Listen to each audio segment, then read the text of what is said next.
ایک سیاسی وہ مہازرائی ہو گئی ہے. تو ایسی صورتحال میں جو ہے نا ملک آگے نہیں جا سکتا. تو ہماری جو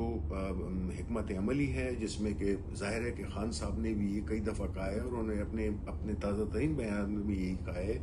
کہ وہ ملک کے مستقبل کے لیے وہ بالکل ان کے دروازے کھلے ہیں، وہ ہر قسم کے مذاکرات کے لیے تیار ہیں. وہ اپنی ذات کے لیے نہیں کر رہے، کیونکہ اپنے ایک ملک کے سب سے پاپولر لیڈر ہونے کے ناطے ان کو بھی اس چیز کا احساس ہے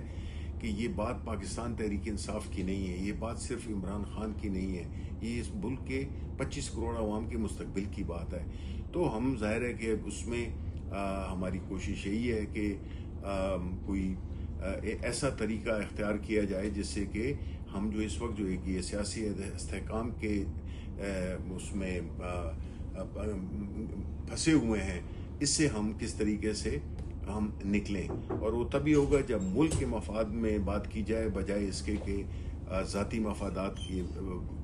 بات کی جائے. تو ہم سمجھتے ہیں کہ ابھی ہماری حکمت عملی پارٹی میں اس سوچ میں ابھی کافی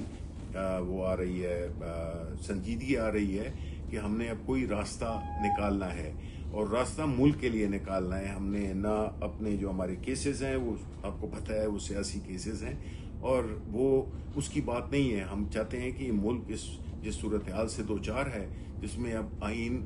اور قانون جو ہے اس پہ جو عملداری ہے وہ بالکل تقریباً ختم ہو گئی ہے یا سلیکٹیو ہو گئی ہے. تو کوئی بھی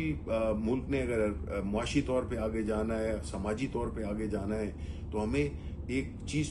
پہ تو اتفاق کرنا ہوگا کہ آئین اور قانون کی حکمرانی وہ ہونی چاہیے. اسی کے اندر رہتے ہوئے ہم نے اپنی سیاسی حکمت عملی کو طے کرنا ہے، اور یہ ضرورت ہے ملک کی، کیونکہ ملک مزید متحمل نہیں ہو سکتا